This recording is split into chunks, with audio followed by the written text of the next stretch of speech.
सीताराम। आज का विषय है तंत्र साधना क्या है और तंत्र साधना और साधारण साधनाओं में क्या अंतर है, या फिर ये समझिए कि तंत्र साधना और जो साधारण सी भक्ति सेवा पूजा आदि प्रक्रिया में क्या अंतर पड़ जाता है। ये प्रश्न के विषय में हम सोचे उससे पहले एक महत्वपूर्ण विषय पर बात करते हैं कि आदि महादेव भगवान शिव ने जब तंत्र ग्रंथों की रचना की तब उन्होंने माता पार्वती के सामने तंत्र के गूढ़ रहस्य को प्रस्तुत किया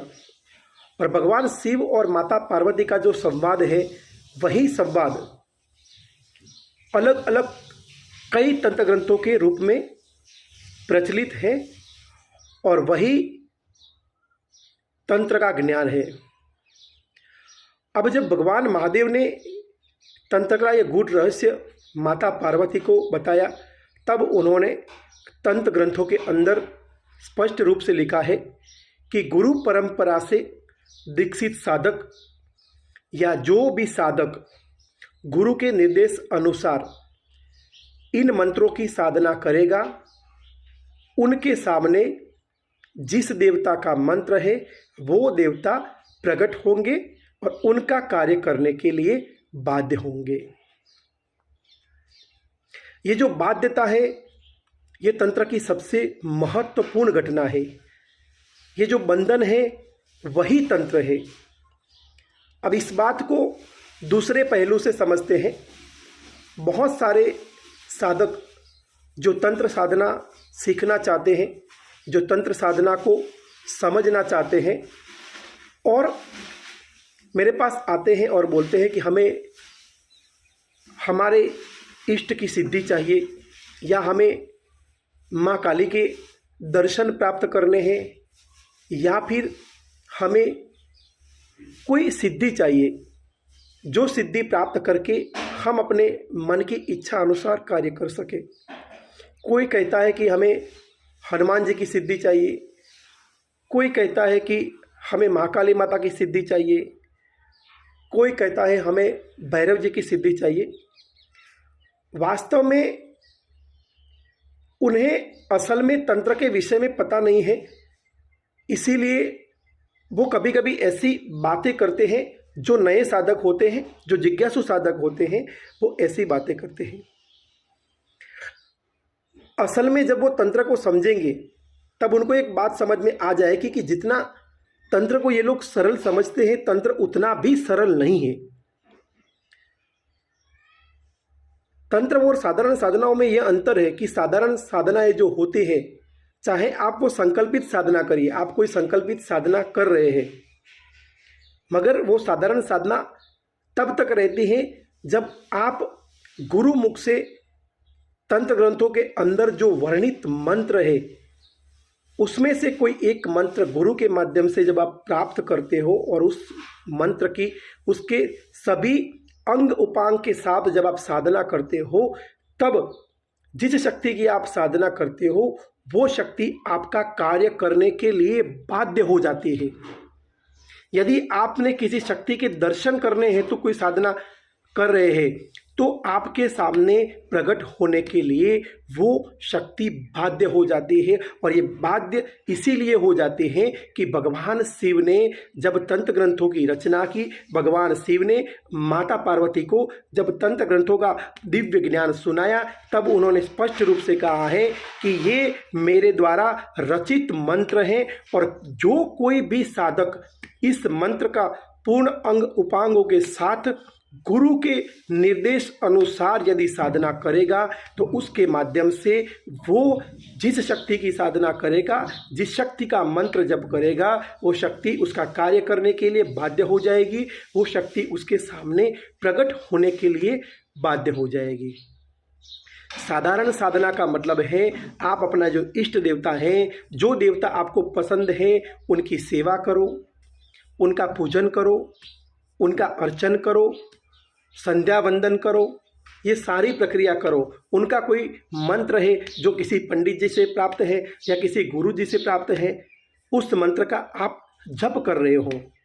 और ये कामना कर रहे हो कि माँ भगवती के मुझे दर्शन प्राप्त हो या मुझे माता महाकाली की सिद्धि प्राप्त हो। तो एक दिन एक समय ऐसा आएगा जब आपका भाव,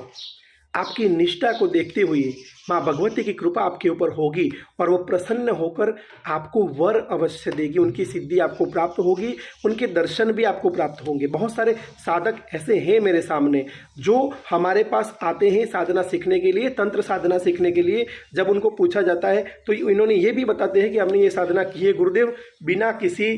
गुरु के माध्यम से हमने साधना की है, हमें भगवती के दर्शन भी हो चुके हैं, स्वप्न के माध्यम भी दर्शन हो चुके हैं, बहुत सारे आभास भी हुए हैं, उनकी कृपा का अनुभव भी हुआ है।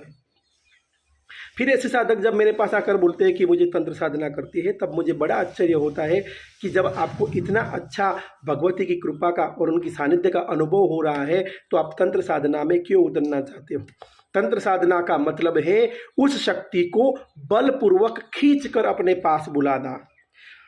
तंत्र का मतलब है कि यदि आप हनुमान जी के किसी तंत्रोक्त मंत्र की साधना कर रहे हो, अगर उसके सभी अंग उपांगों के साथ अपने गुरु की आज्ञा लेकर अगर साधना कर रहे हो तो उसका मतलब है हनुमान जी को बलपूर्वक आपके पास बुलाना।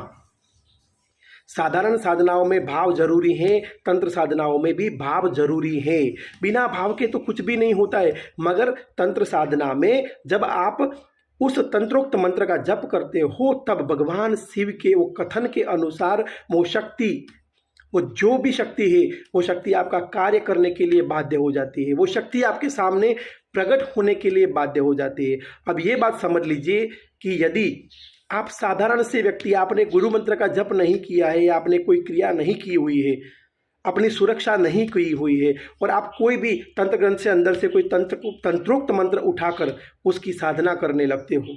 उसका जप करने लगते हो, तो ये समझ लीजिए कि वो शक्तियाँ बाध्य है भगवान शिव के आदेश अनुसार आपके सामने प्रकट होने के लिए। मगर वो आपकी कठिन परीक्षा लेगी और वो आपके ऊपर ऐसे प्रहार करेगी जिसको आप सहन नहीं कर पाओगे और आपकी वो साधना निष्फल हो जाएगी और आपको बहुत सारा नुकसान होगा। यही बात जब आप गुरु मंत्र का जप करके करते हो, जब आप अपने गुरु का जो मंत्र होता है, जो आदि परंपरा से चला आ रहा है, जो गुरु परंपरा के अंतर्गत आपको मंत्र मिलता है, वो मंत्र का आप जप करते हो, उसके माध्यम से आपके अंदर बहुत सारी ऊर्जा उत्पन्न होती है और आप एक ऐसे बलशाली और ऊर्जावान व्यक्ति बन जाते हो जो कोई भी संकट को पार करने के लिए सक्षम है, जो किसी भी प्रकार से तंत्रोक्त प्रहार को सहन करने के लिए सक्षम है, जो किसी भी शक्ति के प्रहार को सहन करने के लिए सक्षम है। जब ऐसा होता है, जब आपके ऊपर इष्ट की कृपा होती है, गुरु के आदेश अनुसार आपके गुरु मंत्र की ऊर्जा होती है और गुरु का बल होता है, तब आप इस प्रकार के तंत्रोक्त मंत्र की साधना करते हो तो उसके माध्यम से शक्तियाँ आपके सामने आने के लिए बाध्य हो जाती है और बाध्य होकर वो आपको वचन देती हैं, बाध्य होकर आपके कार्य को सिद्ध करती हैं और बाध्य होकर वो प्रत्यक्ष होकर आपको दर्शन भी देती है। तो यही है तंत्र। साधारण साधना है कि उसमें बलपूर्वक कुछ भी नहीं है, उसमें